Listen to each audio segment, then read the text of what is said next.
शिव शिष्य परिवार के तत्वावधान में आयोजित यह महामहोत्सव जो है, इसी शिव शिष्य परिवार के अध्यक्ष प्रोफेसर श्री रामेश्वर मंडल जी को हम लोग सुनेंगे अब इस चर्चा की कड़ी में। और उनके लिए विषय जो चयनित है, जो चुना गया है, वो है वर्तमान काल में शिव की शिष्यता की पृष्ठभूमि, व्याप्ति एवं प्रयोजन। इस विषय पर हम लोग सुनेंगे शिव शिष्य परिवार के अध्यक्ष प्रोफेसर श्री रामेश्वर मंडल साहब जी को, जो हमारे आपके बीच उपस्थित हैं। अपने गुरु महेश्वर शिव के चरणों में प्रणाम। प्रणाम निवेदित है इस कालखंड के प्रथम शिव शिष्य वरेण्य गुरु भ्राता साहब श्री हरिंद्रानंद जी एवं प्रथम शिव शिष्या दीदी नीलम आनंद के चरणों में। इस विराट शिव गुरु महोत्सव में भाग लेने आए हुए सभी भाई बहनों के चरणों में मेरा प्रणाम है। मेरे लिए विषय है वर्तमान काल में शिव की शिष्यता की पृष्ठभूमि, व्याप्ति एवं प्रयोजन। एक बार फिर से मैं इस पर रोशनी डालूंगा। वर्तमान काल में शिव की शिष्यता और इसकी पृष्ठभूमि, किन हालातों में ये बात हमारे आपके बीच आई है और इसकी व्याप्ति यानी विस्तार कितनी दूर तक हुआ है, कहां तक हुआ है और इसके पीछे हमारा उद्देश्य क्या है, प्रयोजन क्या है। तो सब वर्तमान काल में शिव की शिष्यता, इसका श्रेय जाता है हमारे वरेण्य गुरु भ्राता साहब श्री हरिंद्रानंद जी को, जिन्होंने अपनी बचपन में चमत्कार सीखने की चाहत पैदा हुई और जिसके तहत लगातार 15 वर्षों तक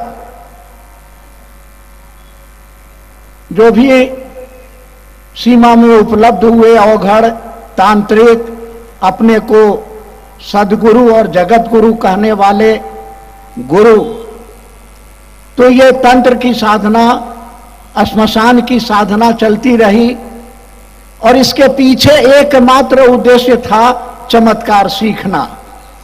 इस बात का मैं प्रमाण हूं, शिक्षक के रूप में इनके साथ श्मशान की साधना 1 साल हम लोगों ने की थी और उस समय मनसा नहीं थी कि हमें मोक्ष मिले या मुक्ति मिले या सम्मान मिले, चाहत मात्र थी चमत्कार सीखने की।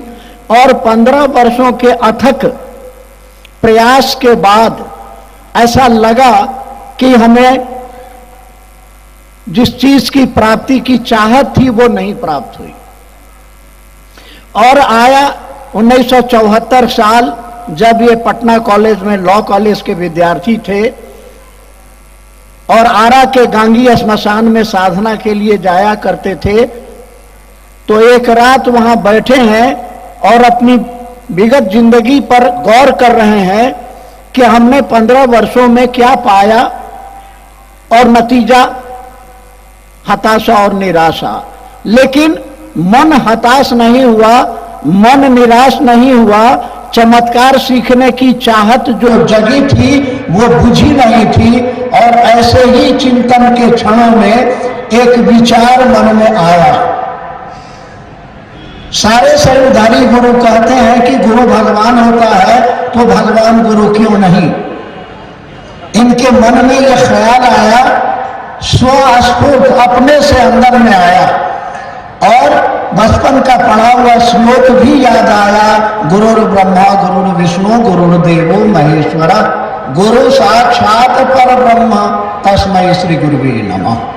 विचार को बल मिला और जैसा कि ये बताते हैं कि वह मन जो गुरुओं से निराश हो चुका था, जहां श्रद्धा और विश्वास खत्म हो चुका था, उसी मानसिक स्थिति में इन्होंने मन में सोचा कि क्यों नहीं भगवान को गुरु मानकर देखा जाए, और भगवान के लिए इनके पास जो उपलब्ध शब्द था जानकारी में वो था शिव। तो शिव को उन्होंने तत्क्षण गुरु माना। मन ही मन सोचा कि अब सीखेंगे तो तुम ही से सीखेंगे, अब कहीं और सीखने नहीं जाएंगे। लेकिन चूंकि बहुत ठोकरें खाई हैं, इसके मद्देनजर इन्होंने मन ही मन कहा कि देखिए महादेव, मैंने आपको गुरु तो मान लिया, लेकिन मैं बहुत धोखा खाया हुआ आदमी हूं, इसलिए मेरी 3 शर्तें। पहली शर्त कि अगर आप आसमान से आओगे तो गुरु नहीं मानूंगा, और दूसरी शर्त कि अगर आदमी के रूप में आओगे तो गुरु नहीं मानूंगा, और तीसरी शर्त कि अब कुछ नहीं करूंगा, अब जो आप करोगे बताओगे वही होगा। और छोड़ दिया श्मशान की साधना, मंत्रों का जाप वगैरह सारी क्रियाएं बंद कर दी। ये 365 दिन 1 साल कैसे बीता हम और आप इसकी कल्पना भी नहीं कर सकते हैं। बैठ करके रोते थे कि हम जाएं तो कहां जाएं, कोई बताने वाला नहीं है कि उस भगवान शिव के गुरु स्वरूप से कैसे जुड़ा जाए। न किसी व्यक्ति ने कहा, न किताबें बता रही हैं ना। लेकिन देखिए गुरु ने कमाल किया, न वो आसमान से उतरा, न आदमी बनकर आया। सन 75 में मुजफ्फरपुर के पास तुर्की नामक जगह पर अपने पिताजी के क्वार्टर में बैठे हैं, एक आम के पेड़ के नीचे कुर्सी पर। अचानक हवा का ये जो सांस जो जाती है नाक में, तो ऐसा लगा, ऐसा महसूस हुआ कि नमा जा रहा है। न कोई आवाज सुनाई पड़ी, न कोई बोलने वाला आसपास में था, अनुभूत हुआ। और नाक तो सुनती नहीं है, तो अनुभूत हुआ मन को, और जो सांस निकली तो शिवाय, एक मंत्र बना नमः शिवाय, और बाशाख्ता मुंह से आवाज निकलती है, रे रे रे यह तक खोजत रहनी। और इस आह्लाद में हाथ में जो चाबी का गुच्छा था गिरती है। पास बैठी माँ पूछ रही है, का गिरल, का भुलाई रहल। चाबी उठाते हैं और कहते हैं कि चाबी गिर गई थी। आध्यात्म की चाबी सचमुच मिल गई, और शुरू हुआ चमत्कारों का दौर। जो आदमी दिन रात श्मशान की साधना में व्यस्त रहे, पढ़ाई लिखाई बहुत कम, हालांकि पढ़ने में तेज बहुत थे, तो IAS में बैठे और पहली बार परीक्षा में उत्तीर्णता प्राप्त की। मेडिकल में छठे, फिर इम्तिहान दिया और डिप्टी कलेक्टर हो गए। साथ ही एक शक्ति आ गई अंदर में, ये सोचते किसी बीमार को देखकर, किसी जरूरतमंद को देखकर, और उसकी समस्या का समाधान होता। तो ऐसे में मन में एक शंका जगी कि कहीं कोई भूत प्रेत तो नहीं पकड़ लिया है। और इस भय से सिर्फ अपनी धर्मपत्नी दीदी नीलम आनंद को बताया कि मैंने शिव को गुरु माना। 8 वर्षों तक लोगों की जिंदगी में जो परेशानियां थी, मुसीबतों के पहाड़ थे, उन्हें दूर करते रहे। और तब इनके मन में फिर ये स्वस्फुट अपने अंदर से ये आवाज आई, ये चाहत पैदा हुई कि ये तो कमाल के गुरु हैं, क्यों नहीं लोगों को इनसे जोड़ा जाए। और शिव को गुरु मानने के 8 वर्षों के बाद पहली बार जब मधेपुरा, बिहार राज्य के मधेपुरा जिले में ये वहां पदस्थापित हुए, इन्होंने पहली बार अपने बचपन के किसी साथी को कहा कि अरे भैया क्या तुम लोग मसान साध रहे हो, शिव गुरु है, शिव को गुरु बनाओ। और उस व्यक्ति ने कहा अपने मैथिली भाषा में, हाकिम जाने छियै महादेव गुरु छथिन। तो इनके आश्चर्य का मतलब सीमा नहीं रही कि इस बात को तो मैंने आज तक किसी को कहा नहीं, इसलिए कैसे मालूम हुआ। पूछने पर कहा कि ये तो किताबों में लिखा है। और सचमुच में किताबें लाला कर दिखाई गई, और किताबों से पता चला, शिव को गुरु मानने के 8 वर्षों के बाद पता चला कि लोगों को पता है, लोगों को खबर है कि शिव गुरु हैं। और उतना ही नहीं, वो जगत के गुरु है, वो गुरुओं के गुरु हैं, वो गुणाधिपति हैं, वो आदि गुरु हैं। कहा कि भैया ऐसी बात है तो आप इनको मानते क्यों नहीं? और इसी क्रम में एक और घटना घटती है। वहां के मंदिर में प्रसाद चढ़ाने का, ये प्रसाद चढ़ाने की क्रिया क्या होती है, महादेव को कैसे आवाहन करें, क्या करें, कुछ नहीं जानते थे। और तब इन्होंने मन ही मन कहा था, बुढ़ाओ इज्जत रखिए। और लोगों ने पाया कि जो प्रसाद चढ़ाया था महादेव ने स्वीकार किया। 4 साल और बीते, कमरे के अंदर में चर्चा का दौर चलता रहा। लोगों को ये बताते थे कि शिव को गुरु बनाओ और ध्यान करो, नमः शिवाय का जाप करो। बेगूसराय में ये ठहरे एक रात, एक मजिस्ट्रेट साहब के यहाँ, रातोगी साहब के यहाँ प्रातः बेला में वो उठ गए, अपनी पूजा पाठ में लिप्त हो गए। तो इन्होंने, इनकी भी नींद टूटी और अकेले बैठे हैं, अकेले बैठे हैं। रातोगी साहब पूजा में लीन है, आसपास में कोई नहीं है।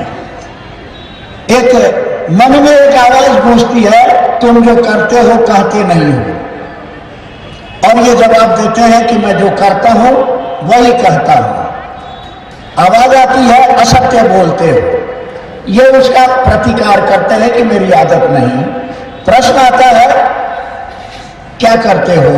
उत्तर देते हैं कि मैं शिव को गुरु मानता हूं, लोगों को शिव का शिष्य बनाता हूं या शिष्य बनने के लिए कहता हूं। आवाज आती है, करने के लिए क्या कहते हो? और तब एक क्षण के लिए चुप रह गए, लगा कि हाँ कहीं गड़बड़ी हुई है। फिर भी पूछ बैठते हैं, क्या महादेव को प्रचार की जरूरत है? और इसके उत्तर में एक छोटा सा वाक्य इनको सुनने को मिलता है। सुनते ही समझ में आ गया कि ज्ञान क्या है, ये तंत्र क्या है, ये मंत्र क्या है। आवाज ने फिर कहा, तुम जो करते हो वही लोगों को करने के लिए कहो।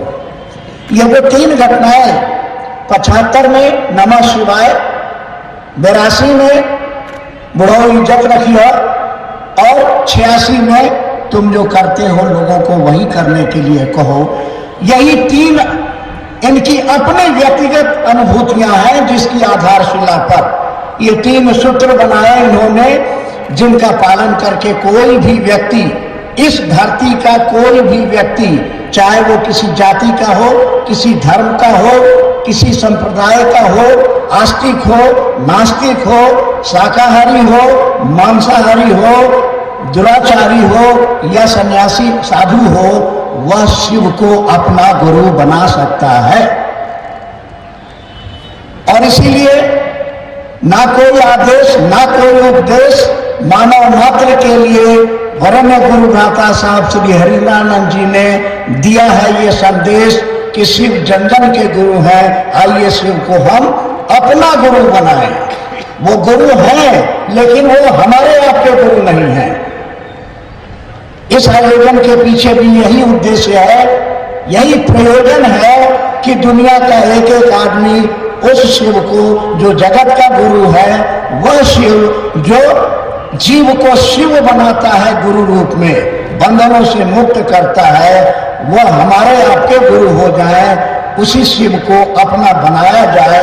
कैसे बनाया जाए, यही सुनाने और समझाने के उद्देश्य से हमारा ये आयोजन हो रहा है और होते रहे हैं, भविष्य में भी होते रहेंगे, जब तक कि दुनिया का एक एक व्यक्ति सचमुच में शिव का शिष्य नहीं हो जाए। आपको बताते हुए ये खुशी हो रही है कि आज हमारे भारतवर्ष के लगभग सभी राज्यों में शिव गुरु की चर्चा, व्याप्ति, इसका विस्तार छोटे बड़े शहरों में, कस्बों में, गांवों में, पहाड़ियों में बसे हुए गांवों में चल रही है। विदेशों में भी ये चर्चा चल रही है। हमारा एक सूत्रीय कार्यक्रम है और वह है कि मानव मात्र को जगत गुरु शिव से शिष्य के रूप में जोड़ना। यही शिव शिष्यों का एकमात्र लक्ष्य है, एकमात्र उद्देश्य है। और न हमें मोक्ष चाहिए न मुक्ति चाहिए। अगर कुछ चाहिए तो मात्र आपकी शिव शिष्यता चाहिए। इन शब्दों के साथ मैं आप सभी के चरणों में पुनः प्रणाम करता हूँ। एक भजन